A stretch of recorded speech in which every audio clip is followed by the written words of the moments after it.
안녕하세요. 불독남입니다. 이번 시간에는 맨큐의 경제학이라는 경제학 서적을 말해볼까 합니다.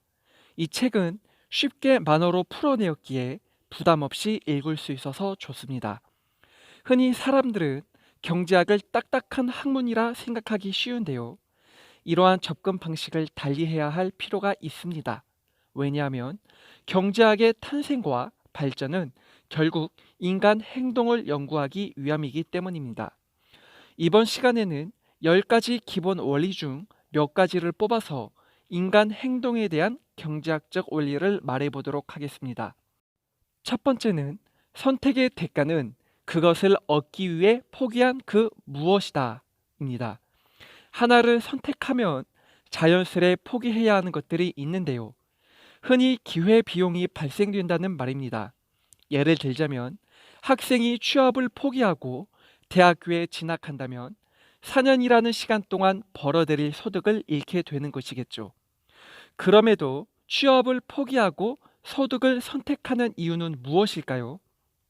고등교육을 받은 후 얻게 될 고소득에 대한 기대를 갖고 있기 때문입니다.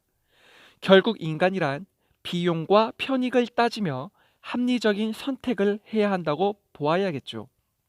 두 번째는 모든 선택에는 대가가 있다입니다. 이 말은 효율성과 형평성에 대한 얘기인데요. 최대 효과를 얻는 것이 효율성이라면 얻어낸 최고 효과를 균등하게 배분하는 것이 형평성입니다. 그런데 효율성과 형평성은 서로 상충 관계에 있다는 것입니다. 예를 들어 식재료를 가지고 맛있는 피자를 크게 만들었다고 해봅시다. 최대한의 피자를 만들었다면 효율적으로 만들었다는 것이죠. 그런데 형평성을 위하여 균등하게 배분한다면 피자는 배분한 만큼 줄어들 것이고 효율성은 작아질 것입니다. 이처럼 효율성과 형평성은 상충 관계를 지니고 있습니다. 세 번째로는 합리적 판단은 한계적으로 이루어진다입니다. 앞서 언급했듯이 인간이란 비용과 편익을 비교해가며 합리적인 판단을 내리는데요. 여기서 한계적으로 이루어진다는 말은 조금씩 변하는 상황에 대하여 적응을 한다는 것입니다. 예를 들자면 다이아몬드와 생수가 있다면 인간은 어느 것을 선택할까요? 당연히 다이아몬드를 선택할 것입니다. 왜냐하면 다이아몬드는 희소하고 물은 흔하기 때문에 희소한 것에 대한 만족감이 더욱 크겠죠. 네 번째로는 사람들은 경제적 요인에 반응한다입니다.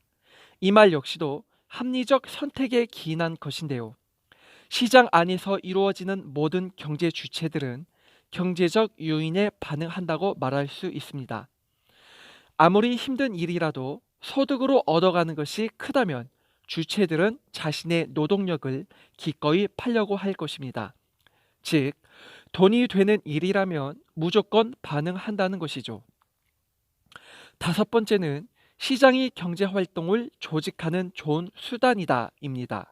자, 사람들이 경제적 요인에 반응을 한다면 경제적 요인은 시장의 어떤 기능에 의하여 발생되는 것일까요? 바로 자유시장 안에는 가격이라는 것이 존재하기 때문입니다. 공산 국가와는 달리 가격은 시장 안에서 자생적으로 이루어지는 것으로서 사람들의 수요에 따라 결정되죠. 즉, 재화의 공급량보다 수요량이 많아진다면 가격은 높아질 것이고 거기에 따른 경제적 요인이 자연스레 생겨납니다. 여섯 번째로는 경우에 따라서 정부가 시장 성과를 개선할 수 있다입니다. 경제 주체들의 활동을 마냥 자유시장에만 맡긴다면 여러 가지 시장 실패가 나타나기도 하는데요. 대표적으로는 부정적 외부 효과가 있습니다. 부정적 외부 효과란 어떤 경제 주체의 행위가 제3자에게 피해를 준다는 말입니다. 예를 들자면 공장은 이윤을 얻기 위해 최대한의 생산량을 늘립니다. 그렇지만 생산에 따른 엄청난 양의 공장 폐수로 지역 농민들은 피해를 입게 되죠. 이처럼 부정적 외부 효과는 개인에게는 이득이 될 수는 있어도 사회 전체적으로는 후생을 떨어뜨리게 합니다. 이럴 경우 정부는 환경 오염에 대한 세금을 내게 함으로 시장 성과를 개선할 수 있습니다. 마지막 일곱 번째로는 단계적으로 인플레이션과 실업 사이에는 상충 관계가 있다입니다. 인플레이션이란 통화량과 관계가 있는데요.